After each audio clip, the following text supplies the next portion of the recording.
আসসালামু আলাইকুম ওয়া রাহমাতুল্লাহি ওয়া বারাকাতুহু। আজকে আমরা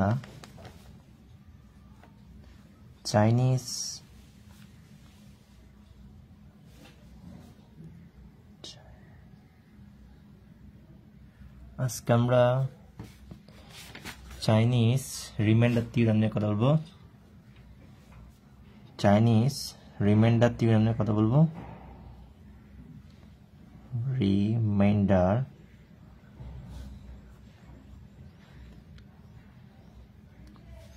theorem.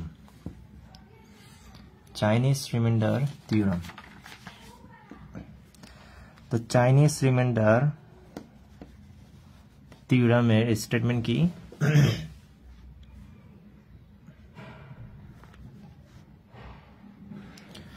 Chinese remainder theorem এর স্টেটমেন্ট হলো লেট করে নিচ্ছি m1 m2 up to mr be relatively prime। যেমন আমি যদি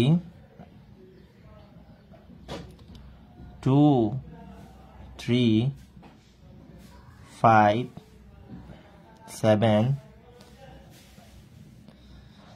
ওকে 5 7 এইসব যদি কয়েকটা mr পর্যন্ত কয়েকটা প্রাইম নাম্বার নিই, তো এগুলা একটা আরেকটার সাথে রিলেটিভলি প্রাইম না?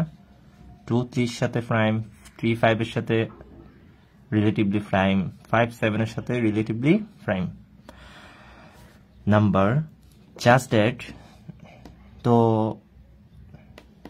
ওদের জিসিডিও 1 হবে না? 2 আর 3 জিসিডি 1, 3 আর 5 এর জিসিডি 1, 5 আর 7 এর জিসিডি 1, তার মানে হচ্ছে mi mj, যেখানে i not is equal to j। তো m1 m2 কি সেম? Not same. তারা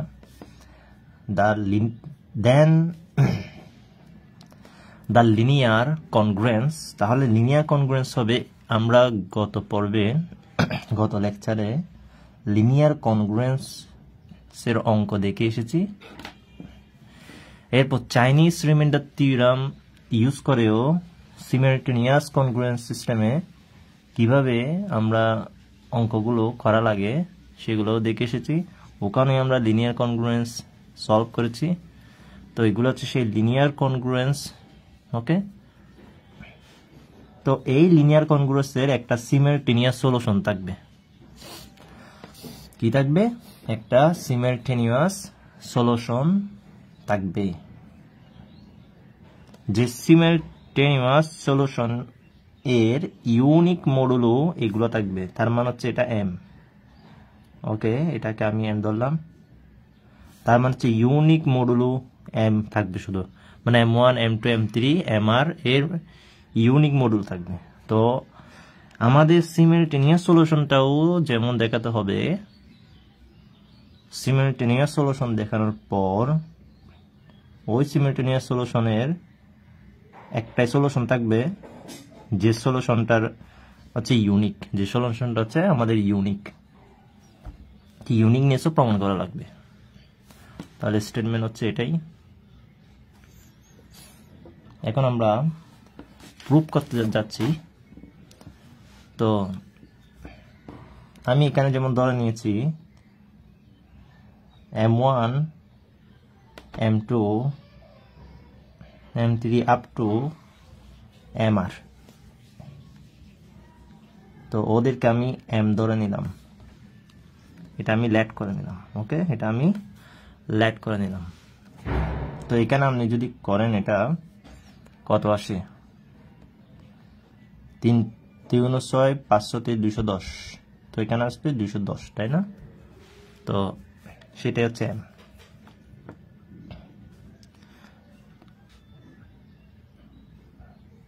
তো সেটা হচ্ছে আমাদের m।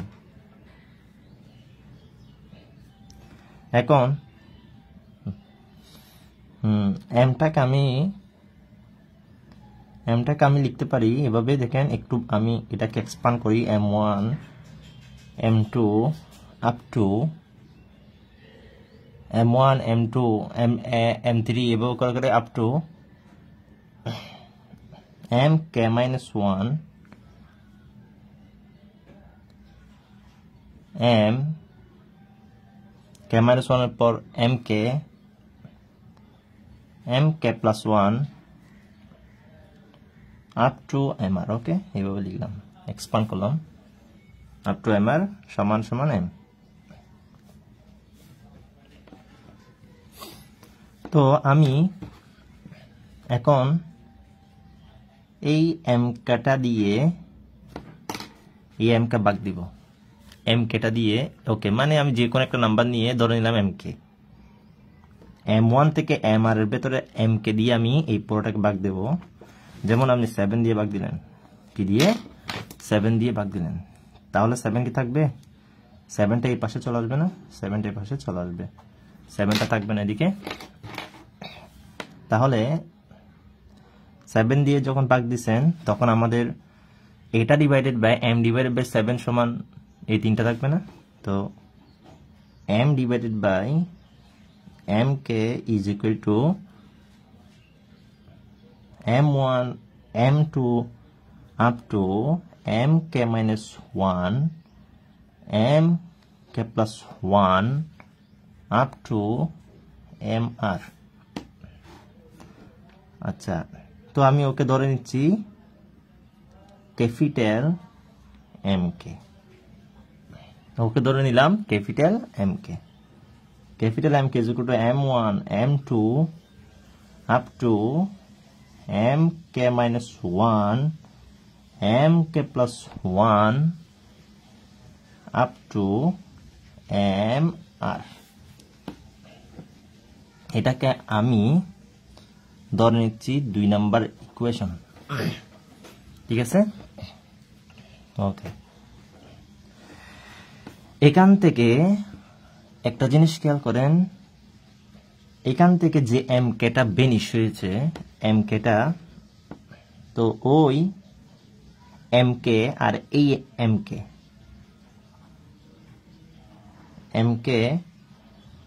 আর ওই mk জিসিডিটা কি 1 হবে না? তো যেমন এটা হচ্ছে আমাদের কত আসছে, 7 দিয়ে ভাগ দিয়ে যত আসছে তত, এইটার আমাদের 7 এর গসাগুটা কি 1 হবে না?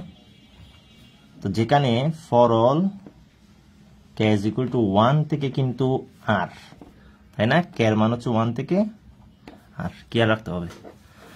দেখেন গসাগু কিন্তু জিসিডি কিন্তু আমাদের কত, mk আর স্মল mk এর জিসিডি কিন্তু 1 অলওয়েজ।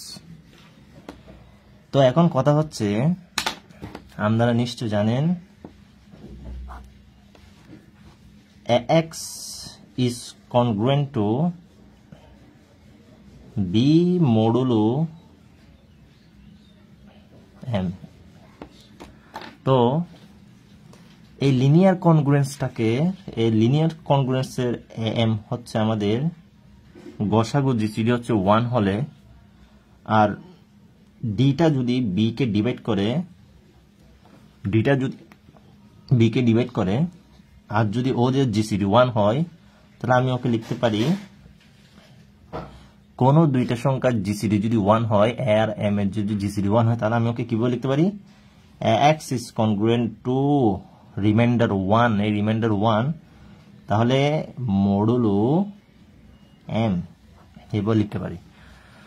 তো কোন দুইটা সংখ্যার জিসিডি যদি 1 হয়, সেটাকে আমি লিনিয়ার কনগ্রুয়েন্স আকারে লিখতে পারি x is congruent to 1 modulo m, 1 modulo m আকারে লিখতে পারি। তো ওদের জিসিডি 1, তাহলে so that linear congruence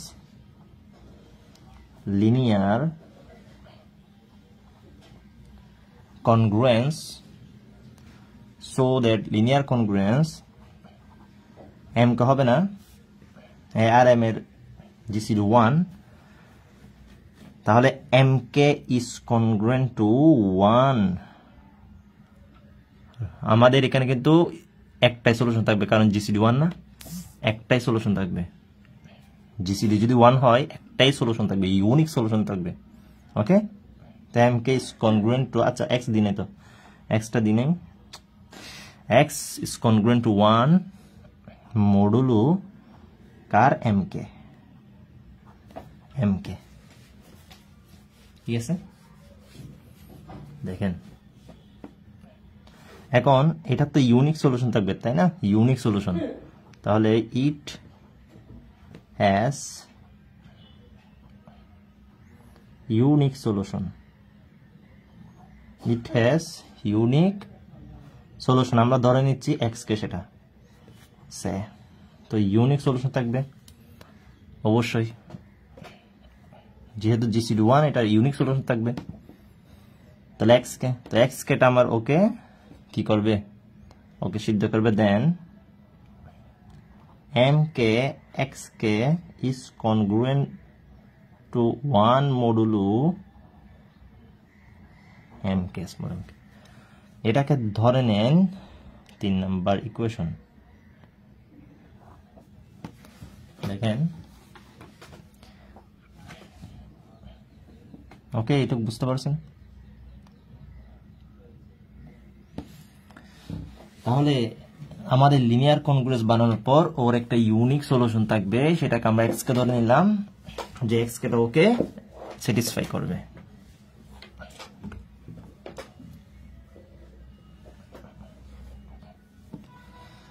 তো এখন আমি এই 1 আর 3 কে কম্বাইন করে ওর সিমিলটেনিয়াস ইকুয়েশন লিখব।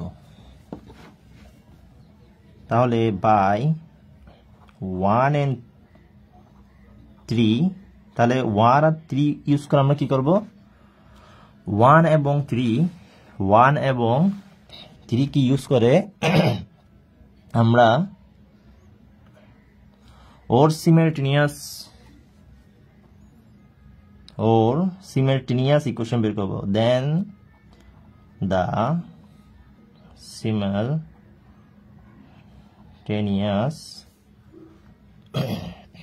Equation,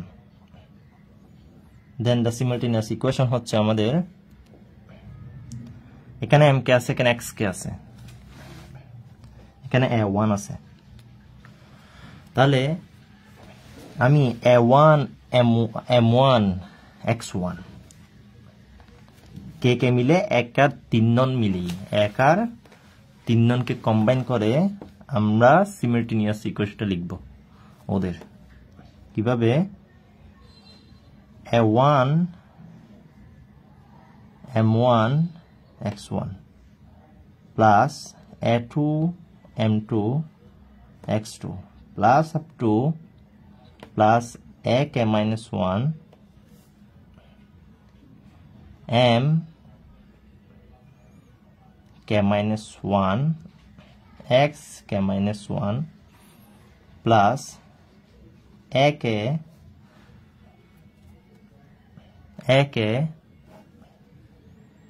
mk xk plus ak plus 1 mk plus 1 xk plus 1 plus up to plus ar mr xr। দেখেন এটা আর এটা কম্বাইন করে আমরা আমাদের কি লিখলাম, আমাদের সিমিলটেনিয়াস ইকুয়েশনটা লিখলাম। a1 m1 x1 a2 m2 x2 up to plus ak minus 1 mk minus 1, দেখেন এখানে k আছে, ঠিক আছে? তাহলে k minus 1 আগের পদগুলো লিখলাম, ak mk xk লিখলাম, এরপর ak plus 1 mk plus 1, তারপর k plus 1, তারপর আর mr xr। এটা হচ্ছে আমাদের সিমিলটেনিয়াস ইকুয়েশন। তো এই ইকুয়েশনটার নাম দিলাম আমি এক্স স্টার, এই ইকুয়েশনটার নাম দিলাম আমি এক্স স্টার। তাহলে এক্স স্টার নাম দিলাম।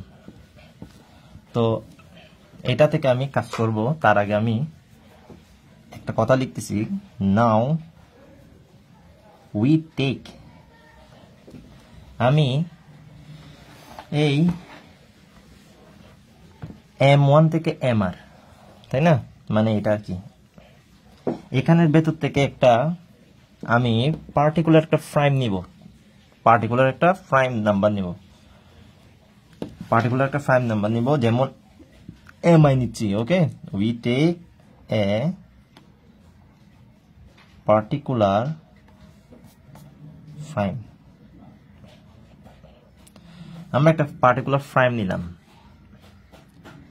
mi কি নিলাম সেটা পার্টিকুলার প্রাইম নাম্বার mi যেখানে i হচ্ছে 1 থেকে r এর ভেতর কিন্তু 1 থেকে আর 1 2 3 আপ টু r এরকম তো আমি mi কোথা থেকে নিয়েছি এখানে ভেতর থেকে নিয়েছি তো আমি যদি এখানে ভেতর থেকে যদি mi টা নিই তাহলে ওই mi টা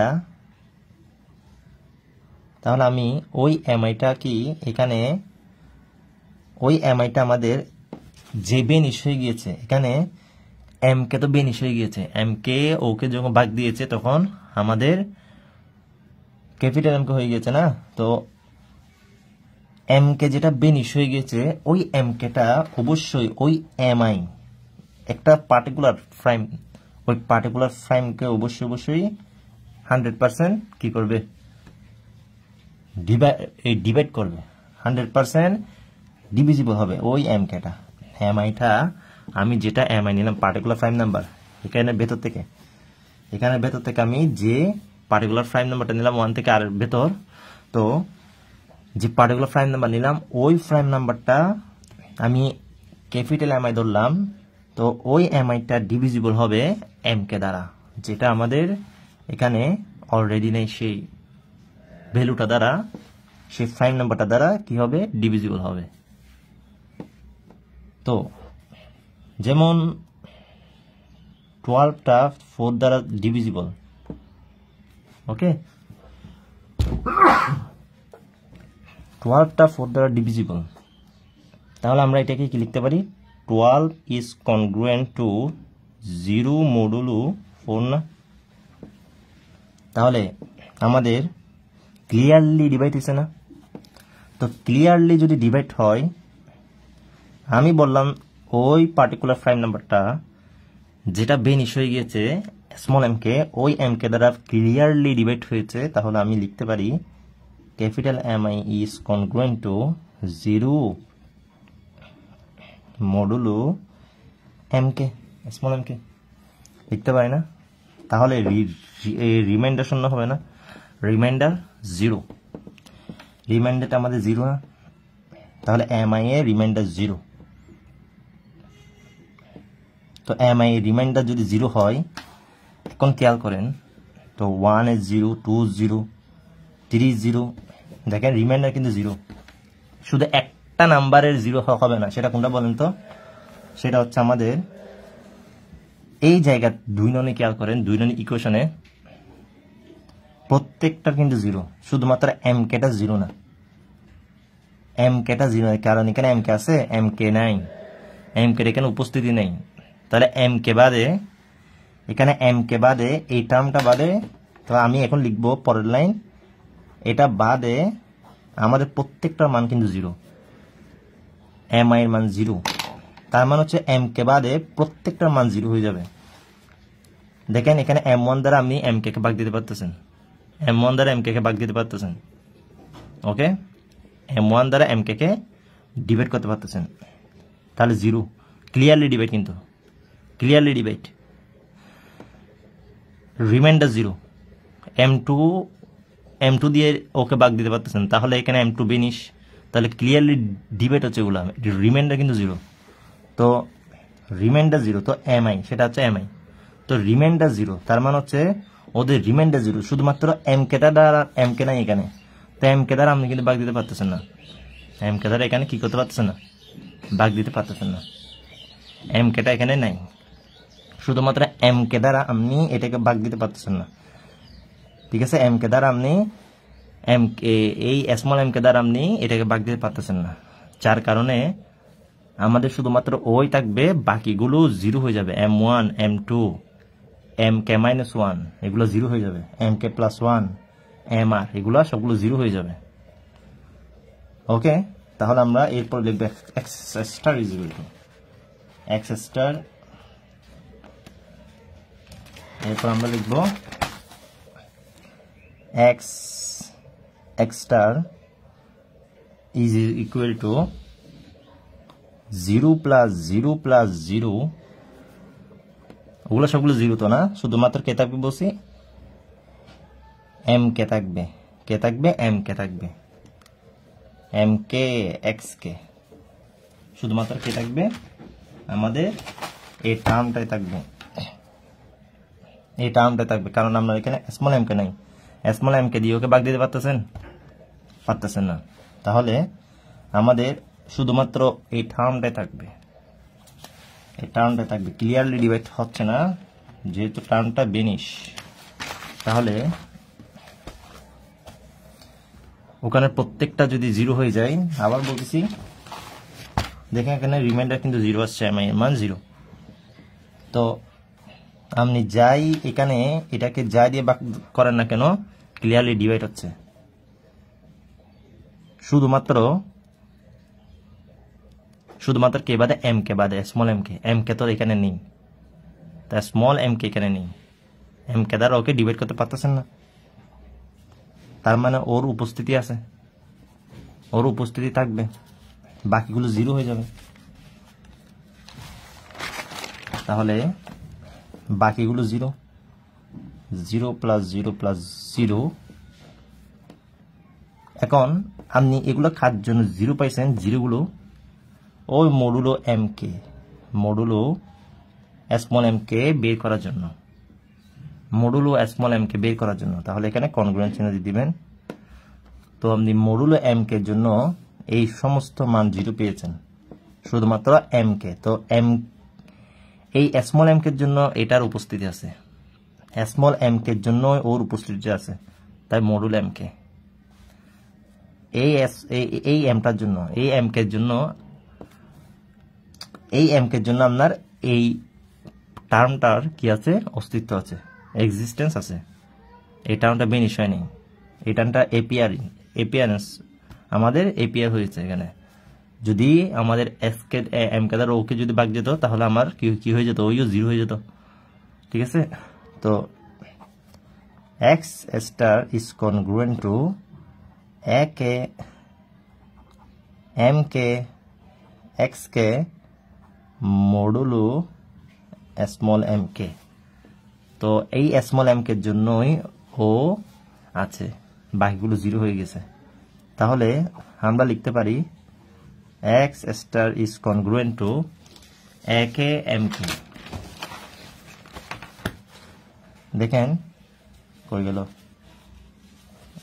এটার মান 1 না, এই m কে x কে, m কে x কে না, m কে x কে, এই m কে x কে রিমাইন্ডার কত 1, তাহলে এই মডুলো m কে, তাহলে আমাদের ওর ভ্যালু কত 1, m কে x কে ভ্যালু 1, তো m কে x এর রিমাইন্ডার 1, তাহলে আমাদের এখানে ওর রিমাইন্ডার কত 1, তাহলে a K into 1 modulo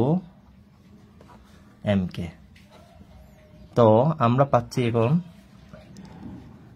x star is congruent to a K modulo m কে, তাহলে আমাদের হয়ে গেল, তাহলে আমরা পেয়ে গেলাম, এটা হচ্ছে আমাদের ইউনিক সলিউশন, এটা হলো আমাদের ইউনিক সলিউশন, যেখানে k is equal to 1 to up to r, up to r, this is unique solution, আচ্ছা এখন যে এটা ইউনিক, এটাই হচ্ছে আমাদের সলিউশন, এখন এটা যে ইউনিক সেটা প্রমাণ করব, ইউনিকনেস, এখন এটা যে আমাদের ইউনিক সলিউশন এটা দেখব, প্রমাণ করব, লেট আমি x star 1 and x star আছে না 2 be any two different solution, এই দুইটা হচ্ছে আমি ধরে নিচ্ছি different solution of the system of the, তো এটা একটা সলিউশন না, এই সলিউশনটা আমাদের বের করার দরকার ছিল। তো এই সলিউশনটা ধরে নিলাম x1 star x2 star be and two different, ওরা দুইটা ডিফারেন্ট ডিফারেন্ট ধরলাম, মানে ওরা হচ্ছে এক না, ডিফারেন্ট ডিফারেন্ট সলিউশন। কোন সিস্টেমের? প্রদত্ত সিস্টেম, ওই এক ননের প্রদত্ত যে সিস্টেমটা আছে ওই পাশে সেটার অফ দ্য সিস্টেমের। তো এখন আমি যদি ডিফারেন্ট সলিউশন হয় তাহলে ওকে স্যাটিসফাই করবে না। x1 star is congruent to AK modulo MK, x2 star is congruent to AK modulo MK, তাহলে ডিফারেন্ট সলিউশন বলছিলাম। তাহলে সুতরাং x1 স্টার মাইনাস, এখন আমি বিয়োগ করে দিই, কনগ্রুয়েন্ট টু একে একে গিলে চলে গেলে 0 মডুলো MK। তো আমি পাচ্ছি x1 star is congruent to x2 star modulo MK। তাহলে আমি যে বললাম ওরা ডিফারেন্ট ডিফারেন্ট সলিউশন, তো আসলে কি ওরা ডিফারেন্ট ডিফারেন্ট সলিউশন? দেখেন ওরা সেম সলিউশন, x1 স্টার যে কথা x2 স্টার সেম কথা, তো ওরা ডিফারেন্ট নয়, ওরা হচ্ছে আমাদের একটাই solution. This solution is unique, তার মানে যেহেতু ওরা সমান আসছে তাহলে দিস সলিউশন ইজ ইউনিক। এই সলিউশনটা হচ্ছে ইউনিক সলিউশন, সলিউশনটা হচ্ছে ইউনিক সলিউশন। তাহলে x1 star x2 star same কথা, তার মানে একই, ও একটাই সলিউশন, তার মানে হচ্ছে এটাই হচ্ছে ইউনিকনেস। তাহলে আমাদের প্রমাণ হয়ে গেল। তাহলে আমরা দেখিয়ে দিলাম যে আমাদের চাইনিজ রিমাইন্ডার থিওরাম, আরেকবার দেখে নেন।